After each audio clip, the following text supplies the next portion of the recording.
I left back home, my parents' house, so It's not good. some of that love tab again.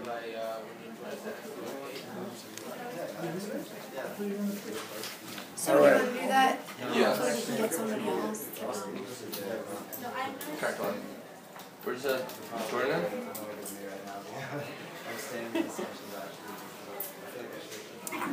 Not unless somebody can convince him to go. Do we want to? I don't think so. I'm just kidding. I never read it. I read some of it. It was interesting. $100? 100 shekels. Shekels. The best way is to sell it after a class, because then you feel pumped, you know? So I should be selling books, no? Yeah. I'll sell other people's books, but I'll make some money. Books. Not yet. Not till you guys publish them. Oh, okay. You're in? I'll take 10%. 50 shekel. No, 50 cent is better. 50 cent. What about Nelly? That's reaching back a bit. Not around anymore? No seriousness. How do you know about so much about pop culture? Grew up in New York. No, how do you do the rewind thing? That's what I want to know. Wait, you never proved that you could do the name thing. Who everyone's favorite food was? No, I can't do it. I had my money on the table. I know. That's why I stopped. No money, I would have tried. All right, let's get cracking. But then I have no way to disprove it either. You'd be like, wow, and you were wrong. Doctor arrived. Alrighty, good afternoon all. Good afternoon, you. Thank you. You gonna play us a song, or are you just gonna come with the guitar? Can you play us a song, please? No. I don't know how to play. Can I play you a song then? Yes, please. Alright. Any Play us requests? a song tonight. Sing this. It's a single favorite song. Just a song.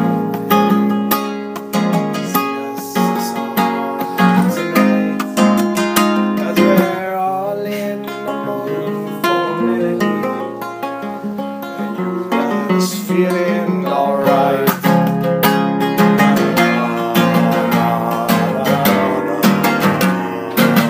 Alright, let's see. I haven't played that song in a long time. Well, John is a real estate novelist. Okay, here we go. So, let's me my drinks for free. Gentlemen and ladies, I'd like to begin. Apologize for the Americans there. Ladies and gentlemen. Alright, we're going to start with a question. Some of you may have heard it before if you've been to this class. And if you haven't, then you probably have not heard it from me. At least then it goes like this. Imagine you get a wedding invitation in the mail. No, let's start with something else. No, let's start with the wedding invitation. Where are you from? Florida. Florida? Have you been to Israel before? No, I came to birthday last December. That's the first time? Yeah. Second time now? And did you go to Mea Sharim? Yeah, I passed through on the bus and really thought You heard of it before? Yeah. Looks like a very predominantly secular neighborhood. Really religious. Well, oh, religious. Okay. They had a lot of rainbows and stuff, I heard.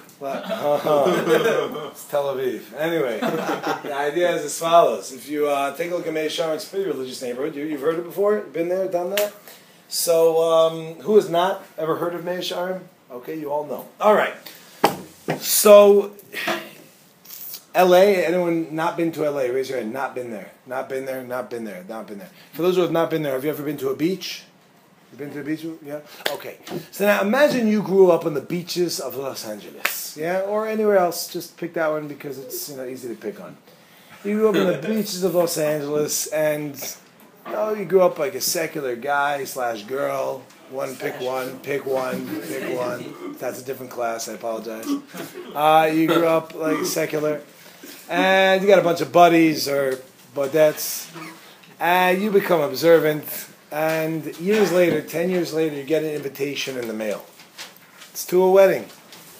You open up the invitation, and it's like a pop-up invitation.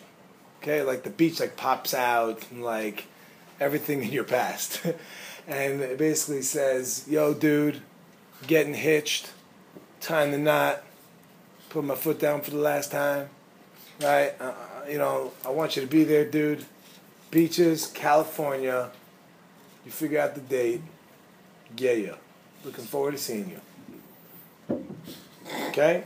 That's what it says. And on the bottom of the invitation it says, O, like that, O-H, Exclamation point. Please dress modestly. Okay, you've been to California. I'm from California. Well, then you've probably been there. Long Beach. I went to school in Long Beach. Yeah. New York, though. In any event, the idea is it was Long Beach. You know Long Beach, New York? Huh? Have you heard of I've it? heard of it, yeah. Yeah, because anyone from there has heard of the other. So what does that mean? Could you please describe to us, what does that mean, please dress modestly, for the beaches of Los Angeles, California? Very close. Keep your shirt bottom. That's for a guy? There you go. I didn't move to LA. What does it mean? If you're from the beaches of California, it says dress modestly. Yeah. It could mean a lot of things out there, man. I mean, it's Please enlighten me. What does it mean for a guy? make sure you wear conservative clothes, obviously. Like what? Obviously, you know, something like jeans, pants. Jeans or pants? Long sleeve shirt. Long sleeve? Shoes? Yeah. Yes, shoes. Don't wear any flip flops or shorts or things. No flip-flops? Okay, how about this one? Girl. What does it mean for a girl? Please be careful. Sundress. I mean, for me, just same. I mean, just making sure it's modest. Something that's gonna She be should like wear a dress, jeans, long sleeve shirt. pants or dress, something like that. Something that covers you. Baruch atah Adam Eloheinu melech haolam shakol niyeh b'dvaro. How about this? The same day, you get another invitation in the mail from a friend of yours who grew up in Mea Shearim. Yeah? You get the invitation, you open it up, it's only black.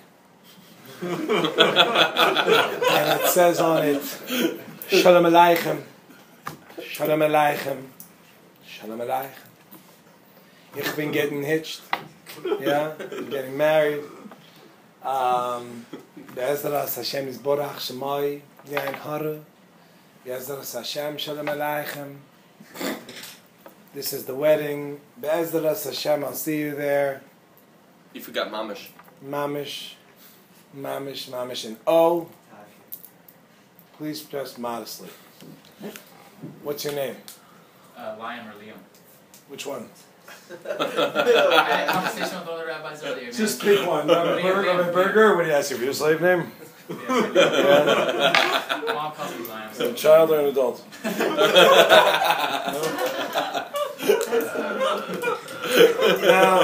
Now listen. Which one? What did you say though? Your name? What is it? My mom says Liam, so we'll go. Liam? Liam, yeah. Spell it. It's Lamed Yud Aleph Mim Liam. Liam. Okay, Liam. Yeah. What does it mean when your friend from Mea Shearim sends, please dress modestly? What does it mean for a woman? Don't come. I never heard that answer. That's a good one. Yeah. Don't come. Cover up everything but your face. Dressed as a Muslim. Why so modest? All right. So in other words, you're giving another definition you gave before. Is that correct? Okay. More extreme, I guess. Now you notice I just asked you one question, and that is, what does this mean? What is that? Okay, now you don't have to actually answer me. What I'm pointing out is that we just played a game called moral relativity, right? That it all depends on where you are. And that's what we're equating it to. But I want to get down to, is there an answer, though? Is there a definition of modest? Now, there's what a person meant, but then there's actually the word itself. You understand? Now, very often, more often than not, when we talk, we don't really mean what we say. You know what I mean by that? Like you say something, someone gives you an ice cream cone, and you go, "Oh, I love you." The person's like, "You do? Thank you." No, I don't really love you. You understand? But I mean to say that thanks so much for the ice cream cone. You get it? We throw out phrases all the time. So we don't always mean that, and that's being very literal. But is there a definition? Does it mean something? Right? Now, the truth is, if you go around to every place in the world, you'll get different answers. Right? And like the classic is, you go to two Jews, you get three opinions. Yeah? Some say four. It's a debate.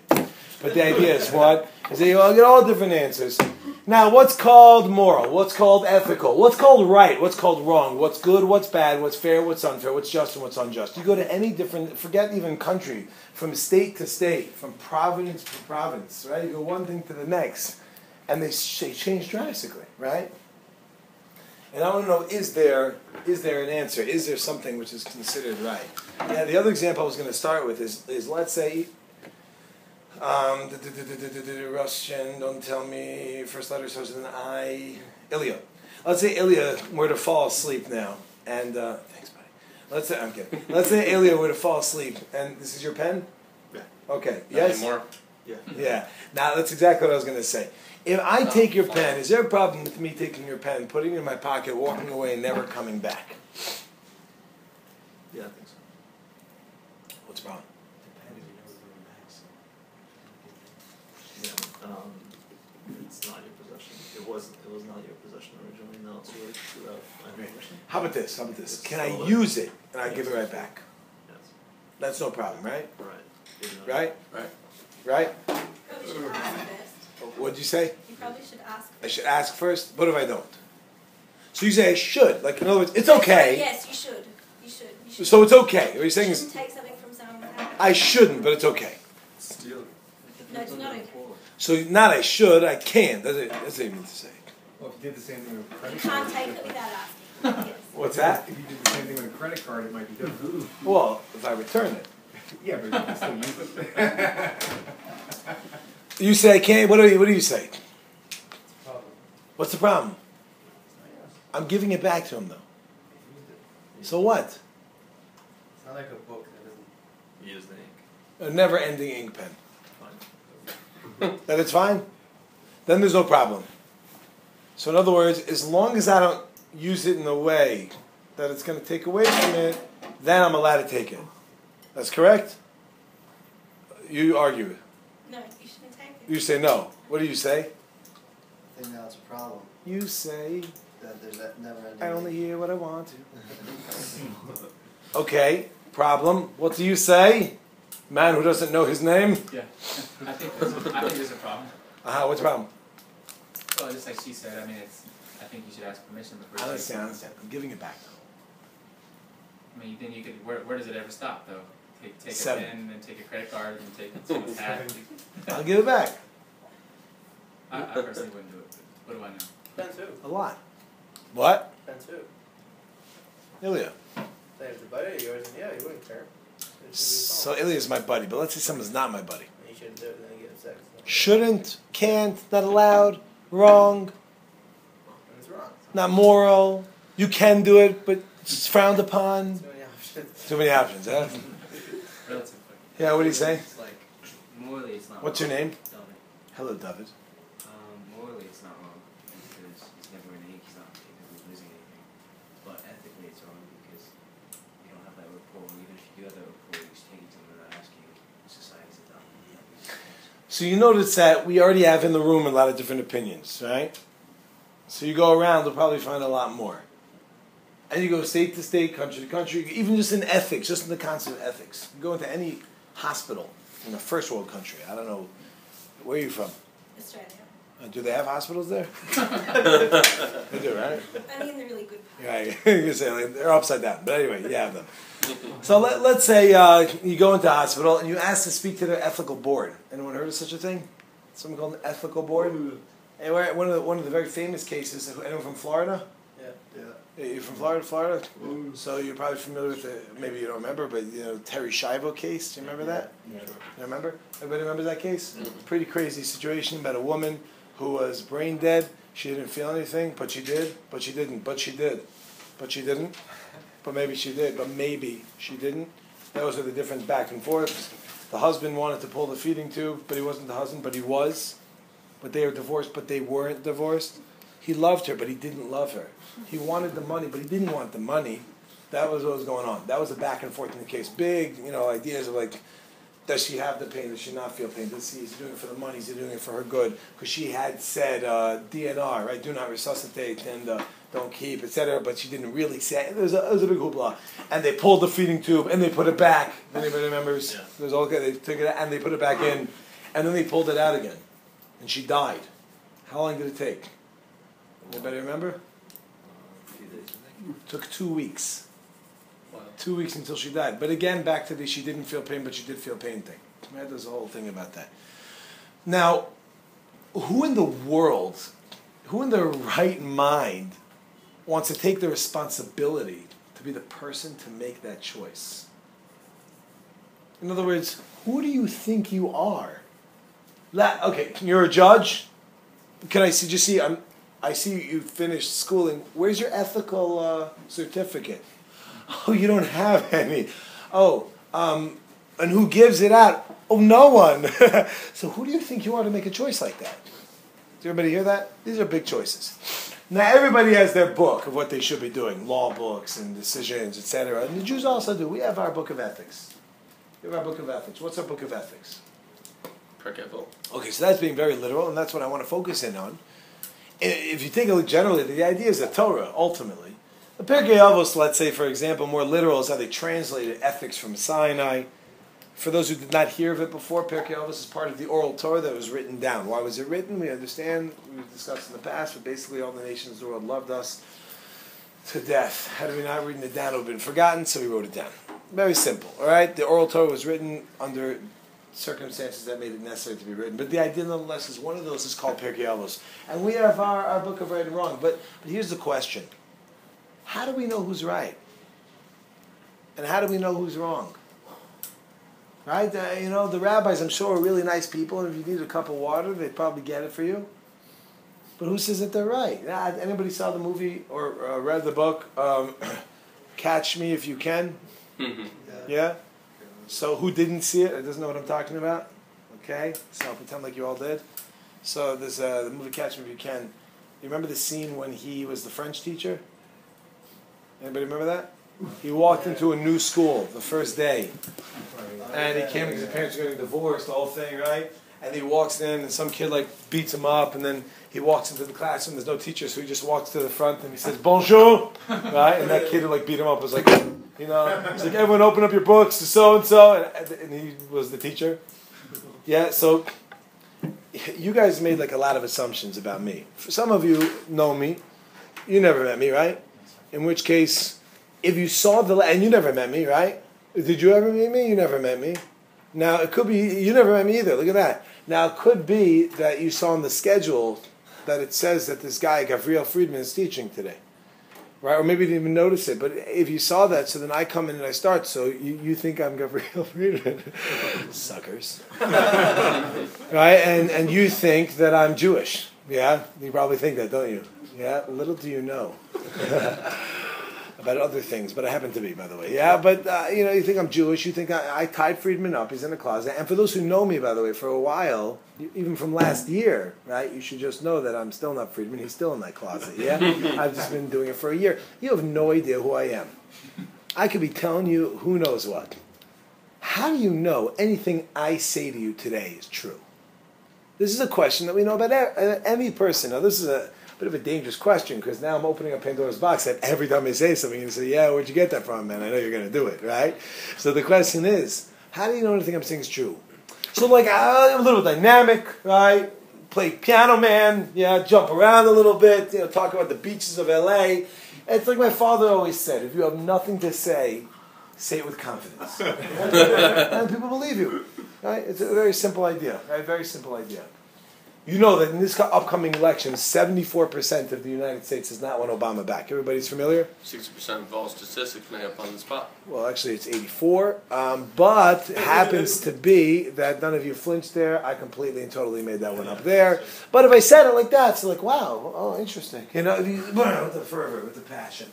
So how do you know I'm right? Now, how do you know that the rabbis are right? How do you know that our books are right? Maybe New Jersey's book is right. Yeah, or Florida. We're in Florida. Fort Lauderdale Sunrise. What did you say? Fort Lauderdale Sunrise. Fort Lauderdale Sunrise. Maybe they're right. Probably not. Yeah, but the question is again, how do we know? Everybody got that? All right, so now let's take it a step further. I'm going to ask a philosophical question. No, I'm not. I'm not going to. Yeah, maybe I will.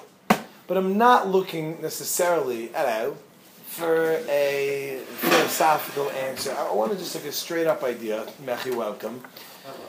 Let's now begin. All right, so I want to know, is there anybody here that doesn't believe in the concept of absolute truth? You don't believe in the concept of absolute truth? Okay, I will take it then that everybody believes in the concept. Now, yeah? I don't believe in the Aristotle sense that, we only have one we can't grasp absolute beauty, so the fact that we know of beauty indicates that, God exists, and therefore we're not a brain and vat. So now maybe you don't agree with what his view definition of of what absolute it is. And now that, you're not the only one. That's a massive debate. What is the absolute truth? Yeah, that's a good question. But can we all agree on the fact that there is something called the truth? There is an idea of objectivity. There's something that is objective. Then we'll just have a debate over what it is. Does that make sense? Yeah. Very straightforward. So now, how can you know? I'm going to ask a question which sounds deep. It's really not. I mean, it is. It probably is. But the answer I'm looking for is so simple. How do you know if something is absolutely true? I'll help you out. Not through experiment. Not what you see is what you get, because an experiment can change. What you see is what you can get cannot necessarily be. It doesn't have to be. How do you know if something is absolutely true? If you see it. That could be. It could also be an illusion, right? I mean, yeah. Card tricks. Right? Try. How could you know? I'm going to pass it on to the wisest of all men, Solomon. That could be the Matrix. What? Could be the Matrix. Could be. Let me know when he's done. What do you mean? How could you know something's absolutely true? What do you say, Fort Lauderdale? How do you know everyone? You're also from Fort Lauderdale? Where are you from? Billensberg. Bedo, Monroe, Monty, You don't remember? Buda Park, Miami. Where are you really from? Barbara. List. What? Whoa. This This guy's religious. All right. So Solomon says if it's in the I Torah. have no idea why. Why not? Yeah. The question was, how do you know if something's absolutely true? So I can't argue with that one, right? What am I going to say? No, it's not true, right? Yes, you are correct, yeah? But I want to know from another answer much simpler than that. The way you can know if something is absolutely true is if it comes from something which is absolutely true. Does that make sense? Why do you even know? Why not? If I am let's say if someone who constantly lies, not just a liar. Pathological liar. Pathological liar. And I am constantly lying to you. And I walk up to you one day and say, the sky is blue because of this and this and this. I'm a pathological liar, and you know that. Why would you believe me? Because the sky is blue based on what you bought. I lost you. One second. Let me say my statement again. If something comes from something which is absolutely true, then it will be absolutely true. Got you. Did I say? Yeah, that's what. It's someone. No, that's what I was saying. Yeah, no, that's the idea. If it comes from something which is absolutely true, then that means this is absolutely true. Does that make sense? Yeah, okay, so wrong. So very. I shouldn't have asked the question. That's why I say it's very simple. Yeah, but what's the point? To think about That's right. That's why I say I should. I'll my next intro I'll say like don't even think about it. Yeah. So Mech, can you take it outside? So the idea is as follows: that the way that you want to drink it. Anyway, the way that we go ahead and we know something's absolutely true is if it comes from something which is absolutely true. Okay, that's a very simple, straightforward idea. Yeah, thank you for that brilliant idea that you've just shared with us. Yeah. So now, what am I going to try to show you now? If we take a look in Pirkei Avos, which is our book of ethics, as you mentioned, it starts off as follows, and I quote chapter 1, Mishnah 1. Moshe Kibbutz Misina, Misol Yeshua, Yeshua is the kingdom L'Navim, L'Navim is Surah L'Anshei Gadola. Right then, what happens next? We have Shimon Atzadik, Mishnah Gadola, Yeshua ben Metaba, Yosef ben Yozer, Ish Sved, Yosef ben Yochanan, Ish Shalayim, Yeshua ben Brachin, Nita Abayli. Next. Yudah Matava Shimon ben Shetach, Shmai v'Avtalion, Hillel, Shammai, Rabban Gamliel, Shimon Gamliel, Labriut. Shimon Benon, Rabban Shimon Gamliel, and Labriut, thank you. And going all the way down. So what do we have? Moshe got the Torah from Sinai, passed it on, and it kept going, right? So what happens goes like this. And then he starts in the very first Mishnah, says, 3 ideas, have a musunim adin, be slow and deliberate in your judgment, hamidu talmidim harbe, have lots of students, v'asav siyag l'Torah, make boundaries for the Torah. Now, what's very interesting is, there's only one place that we find in the Torah that it has a link like that. Where's that place? What again? There's only one place in Torah that we have a link going from Moshe all the way down.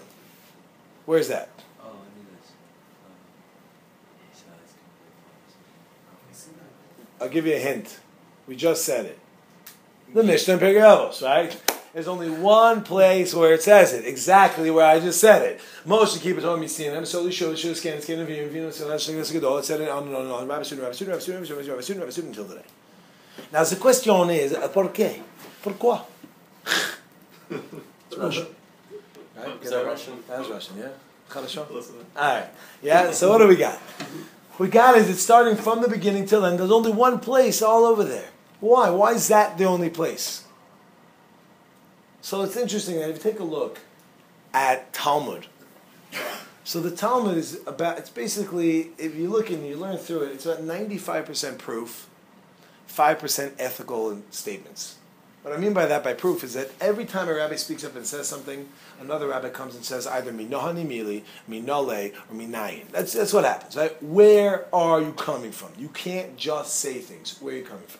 And they bring from a verse. They bring from a certain type of deduction. They bring it from some sort of limud, as we call it, a certain way of learning. And they back themselves up. Does that make sense? But if you take a look in Pirkei Avos, it's about 90, I don't know if it's 95, but it's about 90%, let's say, statement, and about 10% proof. And I'll give you an example. Who here feels confident that they know Avos a little bit? Anybody?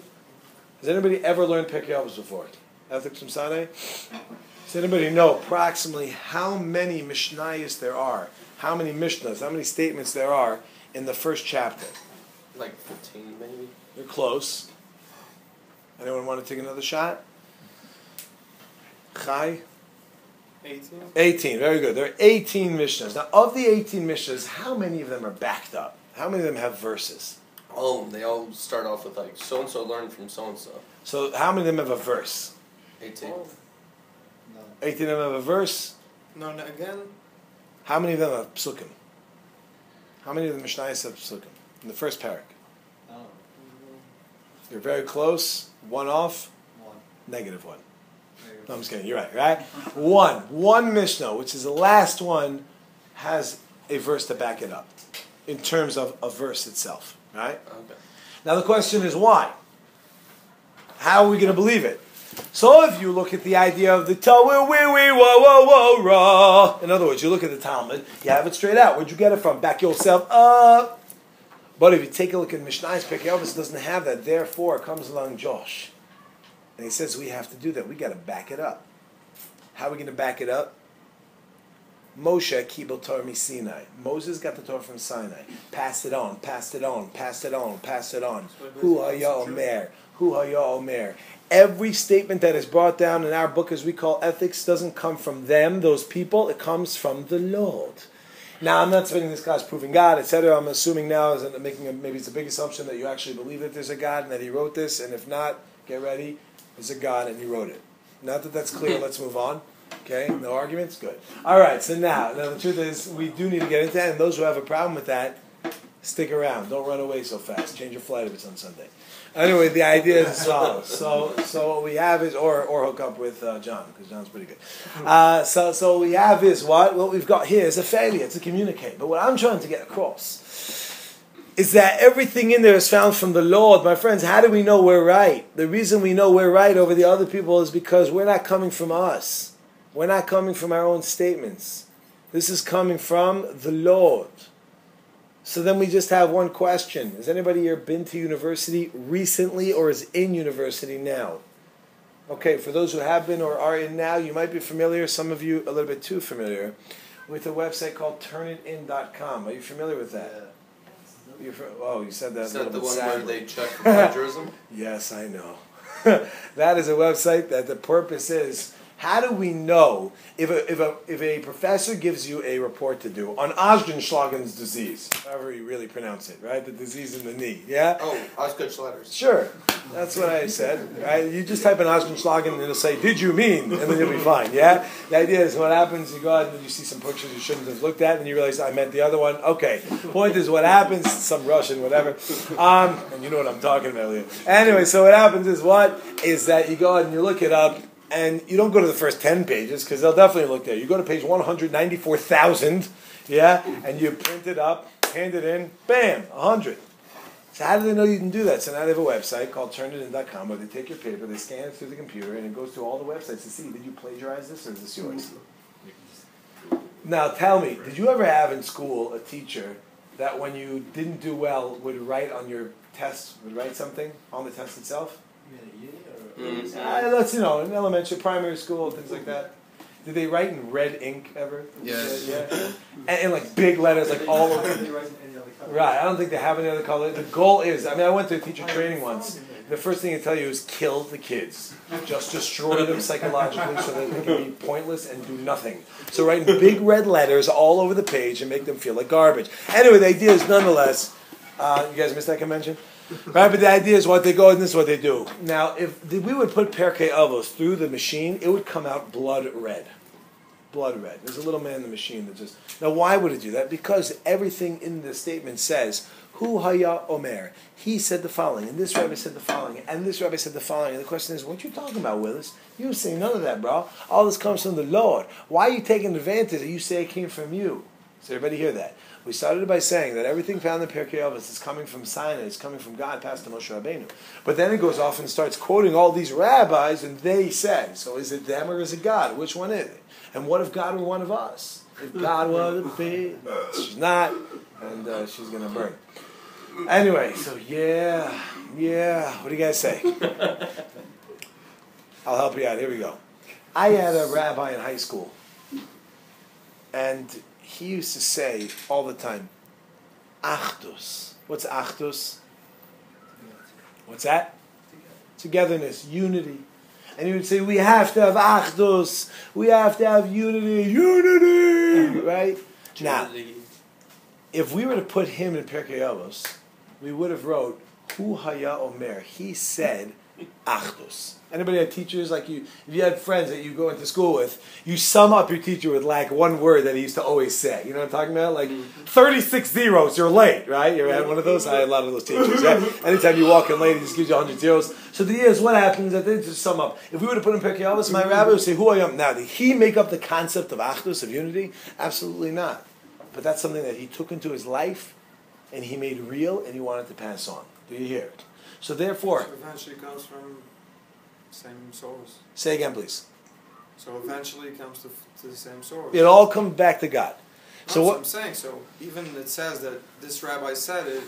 That's right, that's the point. The point is it's not plagiarism. They're not saying that they're the ones who created this. They're saying that these are some messages that... I'll give you an example. Like Rabbi Akiva Omer. Get ready for this one. V'ahavta l'reyacha kamocha. Love your neighbor like you love yourself. Could you not have picked a less obvious one? That's right smack in the middle of the Torah. 1918 Leviticus, people.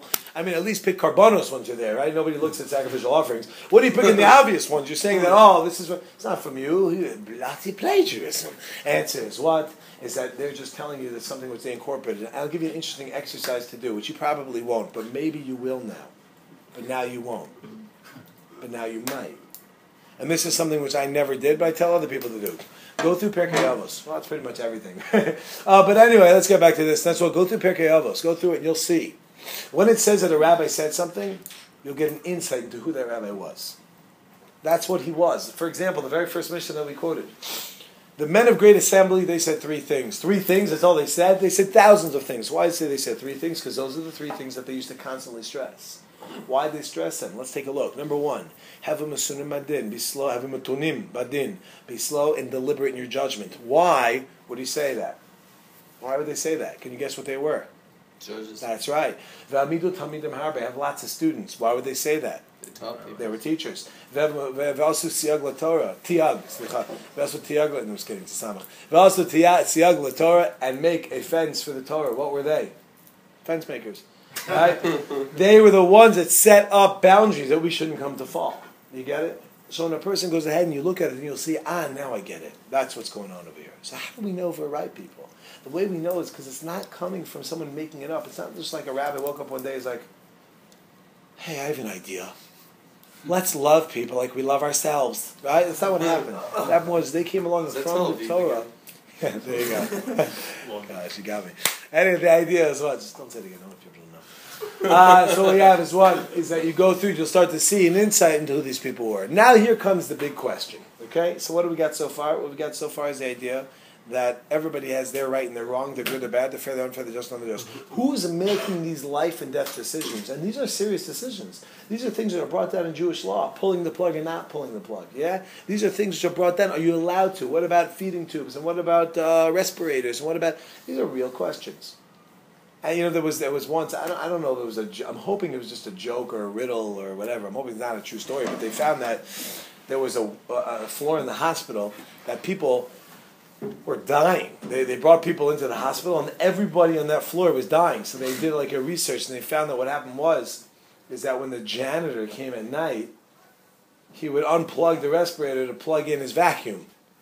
Right, and he was just killing. I'm hoping it's a joke. That's okay. Oh and if that's a joke, that's sick. Whoever made that up is messed up. But enough about me. Let's go on. So the idea is that are you allowed to do that? It's not so simple. Are you allowed to go ahead and do these things? These are serious questions which come up daily. And who makes these decisions? The answer is ultimately the Torah gives us guidelines of what we have to follow to be able to see what we're allowed to do, what we're not allowed to do. And that's what we're following. We're following the word of the Lord. Hallelujah. Now here comes the big question. Well, hold on one second. You're from England, right? Yeah. Familiar with the game called Chinese Whispers, are you? Okay. Your accent is terrible. Australian. I got $5 on you. That's a lot of money, $5 after that bet the other day. I got $5 on you that if I call you on the phone and I speak with my accent, you will think I'm English. Are you in? Yeah, maybe, but I thought it's horrible. I cannot speak. Anyway, so it goes like this, yeah? So you're familiar with the game Chinese Whispers. Chinese Whispers is a game called Broken Telephone. You're familiar with Broken Telephone? Oh. Okay, so now, don't ask me why they call it Chinese Whispers. Broken Telephone makes a lot more sense. Maybe because Chinese people whisper with a broken telephone. And in any event, it goes like this. There's a couple of rules to the game Broken Telephone. Now, before we get into the rules, what's the question I'm about to address? All right, let's say I'm down, all right? I hear you. You want to tell me that the Torah is our guideline. Right? And that's what we're following, and it's coming from God, and they're absolute. But we're talking about a couple thousand years here, people, right? When did we get the Torah according to our count? We got the Torah in the year 2448, okay? We're now in the year 5772. What is that? 3,326 years, right? Did I get that right? 24? All right, I hear after you this morning, yeah? Anyway, we're a couple thousand years off, right? So who's to say that it came done accurately? This is the question. Does everybody get it? If we were, what's that? I didn't get it yet. Was that a joke? No. Were you listening? No, you asked, and I said. One more time. And that is, the question is, let's say I buy into what you're saying, Friedman. I'm Friedman. Let's say I buy into it. Yeah, I hear what you're saying. We're not sure you're Friedman. He's in that's the true. closet. That's true. You're going to watch out, yeah? We'll bring some DNA bleeding in there. So let's say I go ahead and you buy into the idea that I'm telling you the Torah is true and it's accurate and God wrote it, etc. How do we know that it was passed down accurately? The written Torah you could date, right? You understand? So this is what we want to figure out. If it goes on, broken telephone. Like somebody changed it? Well, not changed it purposely per se, maybe that also, but even by accident. If we played broken telephone and I said to him banana, by the end of the day it ends up being Ahmadinejad, right? And like, well, where'd you get? So this is what we're going to try to understand and show an idea of how we know. It's actually, this is a double one. How do we know that this is actually still accurate? And it goes like this, okay? Let's take a look and see what are the rules of Chinese Whispers / broken telephone. Okay. There's essentially, I can't spell either, not only accent. Alright, so I got it. Yeah? Essentially 3 rules. Maybe we'll come up with more in a minute. The first one is you can only tell, it's supposed to be a 1, you can only tell one person. Is that correct? Everybody, is that same rules by you guys? You only tell one person. Number 2, you can only say it one time. Right? Only say it one time. And number 3, you have to say it quietly. Okay, number 4, you have to sit in a circle. Some say square. The third one makes more sense why it's called whispers. Circle? The third one. Beautiful. Oh, now we're getting it. I'm patching it up. Alright, so what do we got? one person, one time, quietly. Is that everybody? That's how the game works. Everybody gets it. Any other rules that I'm missing? All right. Yeah. What's that? Yeah, I get it. Okay. So now we got this. Any other rules we're missing? Yes. Yeah. Yeah. I get it. Yeah. There's also the rule that like the aim is simply to pass on a word. Very good. Excellent idea. Excellent point. The aim is to pass on a word, but not only a word. If I may, E-word. a word which is pointless. Right? So very good. Thank you for pointing that out. So let's take a look and see how this works now. Switched it on you, huh? Da-da. So you got like this. Quietly. Let's take a look and see, does this follow through in Judaism? When we go and we tell people, when we teach Torah, is it to one person? No. It's to multiple people. Tell me, do you only say it one time? There's a What are you Jewish trying joke. to do? So this you're just breaking down the game. What's my point of breaking down the game? The point of breaking down the game is to show that just like you would think that a message was trying to get passed across doesn't get through, I want to show you why these things won't take away from it getting through. Yeah? Second one is an old Jewish joke, or maybe it's not Jewish, but we'll just call it Jewish because we will. And that is like this. There were two guys in a boat, Pete and Repeat.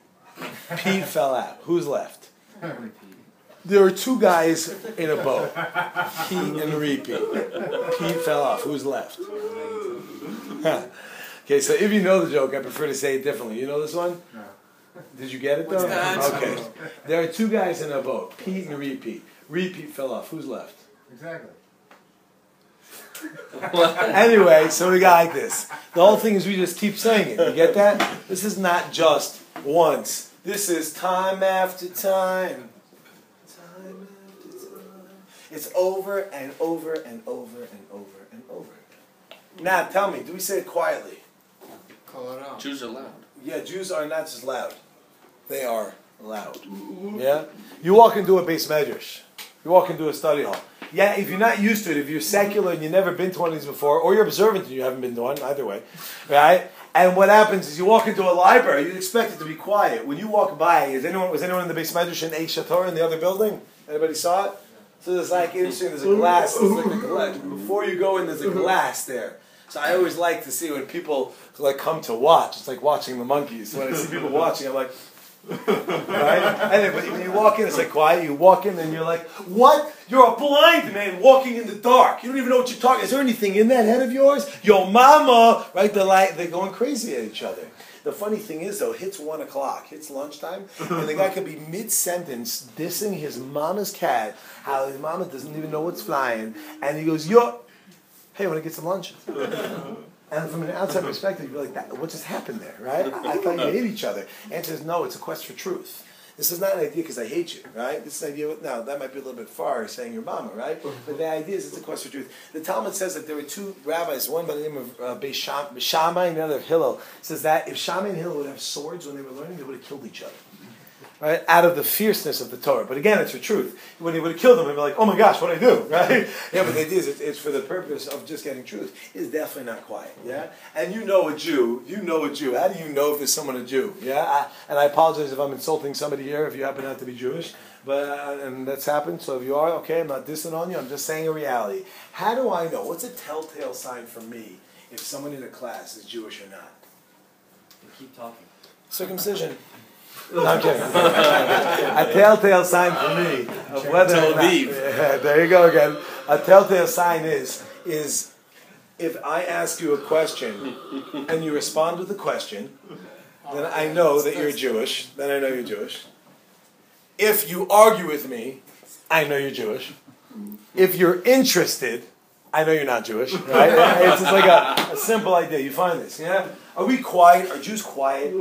Jews are loud as anything. And we speak our minds. Yeah, there was a guy who went to like a community. He didn't know he was a Jewish guy, and he didn't know if there were any Jews around. He wanted to find a kosher restaurant.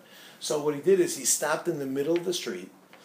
He took out his tallis and his tefillin, right? You know the phylacteries he put on every morning. Put on his tallis and tefillin. Stand in the middle of the street. People are walking by, like looking. Finally, some guy walks up and goes, "What's wrong with you? You should be ashamed of yourself." He goes, Oh, a Jew. Could you tell me where the closest kosher restaurant is? Yeah, it's that we speak our minds. Yeah, and we don't just accept something. It's not just roll over and sit. Instead, if you say something, you better be able to back yourself up, boy. Yeah, we are not quiet. And number 4, is it a pointless word, or is it not just a word, but a ton of information which affects your life directly, daily? And there are others that don't, and that we're going to get into in a moment. I want to explain that one if I can. This is just a reminder for myself. There's a ton of them that, just to keep your attention. No, it actually says something. I'll explain in a minute. Does it say something in English? It just looks like lines, doesn't it? Anyway, but, I'll explain what that means. There's a ton of information that we have that's applying to our lives directly, and that's what I want to point out to you today. Very interesting. I never said this before, but just because you brought it up, thank you. I'm going to use this again. You wonder, how many Mishnahs are there? How many Mishnahs are? There's over 4,000 Mishnahs. There's over 2,000 pages of Talmud. Independent of that, not in a sense separate. There's thousands of pages of the Chumash, right? There's Navi, there's prophets, who in the world could actually know all of that? You. Right? Who can know all of that, right? How is a person able to know all that? And you telling me that person at the time knew that by heart? Come on, let's be real. My first summer here in Esha Torah, I joined the Esha Torah 6 years minus 12 days ago. Okay, so almost 6 years ago. When I first walked in, there was a kid in the base of Medrash. His name is Pagro. Do you know who he is, Pagro? You know his name? You heard it? You know him? I know who it is. What do you know about him? I know my dad's friends with his dad. What do you know about them? Nice people. Tell me more. Not that thing, because that's... That's right. Very good. Thank you all for coming. Okay, I'll tell you. This kid who was 13 years old, I walk in, the guy knows all of the Mishnah by heart. The whole thing. 4,000 Mishnahs. How's that? Come on, no one can know it nowadays. But what's the reality? And the truth is, nowadays we're losing it because we have speed dial and all that, right? But there was a time when you actually had to dial a number. Anybody remember that? Just me? What? Used to be, if you want to call someone, you have to dial the phone number. You couldn't just press, whatever. It's a long time ago. Yeah. The idea is, back in the day, let's go 10 years ago. You know how many phone numbers you used to know by heart? About 20, 30. Anyone else knew more? Yeah. Yeah. I still do. I still also do, right? Yeah. So you remember phone numbers? I don't know. I have a memory for numbers. I remember phone numbers. I remember birthdays. I know some stats, a bunch of songs. How many songs do we know? We know a bunch of stuff. It's all a matter of how much energy you do put into it. It's definitely possible to remember it. But especially if it's something which is important and affects your life. So now we're talking, this is very serious. How do we know it's passed on accurately? So this is not broken telephone, my friends. This is not one person, one time, quietly, in one word, with pointless. This is multiple people, multiple times, over and over and over and over, loud. And you got to back yourself up. Like we said, every statement that's mentioned in the Talmud is finished with, where did you get that from? And if a guy didn't back himself up, what does the Gemara say? Ain't lo yadayim v'raglayim, you got no hands, you got no leg, get on out of the base measures, you got nothing, man. Nothing. Right? You kick him out. Right? You got to back yourself up with just a random statement. So what do we got? What I want to do right now is just a quick overview of everything, end off with 1 point, and then we're done. So some people be asking, if you get an invitation, the man says, what up, dude, right? Be there, getting hitched, or modestly. Or, shalom alachem, black, don't come. Right? And says what? In the wedding, shalom alachem, modest. What's the difference? Answer is it's one word. So which one is it? How do we know which one? Can you take the pen? Can you not take the pen? Right? Ultimately, the bottom line, all these questions that everyone has made decisions, right and wrong, sure, the rabbis and nice people give you a cup of water if you're thirsty, but the reality is, how do we know they're actually telling the truth? So we said, we got to back you all say, where do we get that from? Well, the only place the big rabbis the only place inside the wife is we have the Gemara 95% of the time goes and backs stuff up and all the 5% of ethical statements. But the book of ethics is what? 95% statement, 5% ethical. How do we know where you're coming from? The answer is Moshe keeps on Sinai, so Shuv, which means that the whole thing comes from Moshe Rabbeinu. Everything coming from where? Sinai. Whole thing starting from Sinai. Everything things come from the Lord. Hu Omer, plagiarism, right? Ashken Schlagen, did you mean, whoa, not that, but did you mean, yes, that's what I meant. Page 194,000, turnin.com, and the day you get nailed, right? Nice try, you're out of school. Your Rabbi Kiva said, you slipped it by, almost, yeah? The answer is no, because it's something that they lived. Hu Omer Achtos. He said this thing, something which he lived with, and he pressed, and again, I challenge all of you to go through all Perkei Avos, but you won't, but you will, but you won't, but you will, but you won't, but you will, but you won't. Go through it all and try to get down to where does it come from, etc., etc. Then we went into a little bit further and we started to say, okay, let's say I'll buy in. I'm in. I got you. Yeah, we know absolute truth is coming from God. That's the only way that we know that's actually going to be true. It's how we know that our book is actually correct. Then we want to know, though, how do we know pass that accurately? Broken telephone, one person, one time, quietly, and one word, which is pointless. We don't have that. End off with this one last statement. It goes like this. Fort Lauderdale, what's your name? Two A's? Aaron. Okay, Aaron, I have a question for you. When you get to a yellow light or amber, whatever you call it, what do they call it in Australia? It's a traffic light? Orange? But it's a light? Not like a robot, like South Africa. South Africa's a robot, right? You're from South Africa? That's right. You know what I'm talking about. A robot. You call it also robots? No, lights. Okay. So you get to a light. In LA, they don't know what those are. But there's something called the traffic light. Yeah? What's that thing up there, dude? Exactly. California rollers. You know what I'm saying? Anyway, the idea is what? Is that you get to a yellow light or amber or orange. Yeah? What do? Speed up. Okay, right? So it depends, yeah? Right, so tell me, what about red? What do? Stop. Green. Go. How do you know that? Because that's what you learned. In order to get your license, you got to pass it. Aha, so before you were 17, you never knew that? Well, you knew that because you're driving around and see people doing it. Oh, so it's nothing to do with getting your license. Oh, you said you learned. No, I said you learned growing up, but that's how you learned it. But in order to get your license, you need to. So you learned it growing up through the magic of? Sight. That's right. How do we know that ours today is accurate and it's true? We don't. General consensus. Is because it's not just, that would be even going back to the first time, right? Even the very first time something was spoken, that was a general consensus. But let's say, forget that of that being passed down till now. How do we know? Because this is not like an idea of a person that says, we have a custom in our family that once every 3 weeks on Tuesdays we have fajitas. Ooh, I missed it. Yeah? This is what? This is a living Torah. The people that have the hardest time understanding the fact that there can be something called tradition are those who don't have any tradition. If you don't have any tradition, it's very hard to imagine that you could keep something going for so long. But if you have any sort of tradition in your family at all, then you'll recognize that, hey, sure we can keep it going. And if you have a tradition that's not just thought about once every 3 weeks, which is done daily, or weekly, or monthly, or yearly, then we start to see a little bit more. How does my daughter know what Shabbos is? Who live it? Not only do I teach her, but simply because she sees it, because she lives it, because she experiences it. So you understand, the reason why we have this, and the reason we know is because it's passed down through action, through doing. When my wife says on Erev Shabbos, right before Shabbos, she says, candle lighting, and she's going to light candles. They're getting older, they stopped doing it as much, but all my kids used to do the following. My wife says, candle lighting, what do you think they did? The first thing they did is they went like this. Now, why they do that? Because we know every Jewish mother, Erev Shabbos, tries to fly.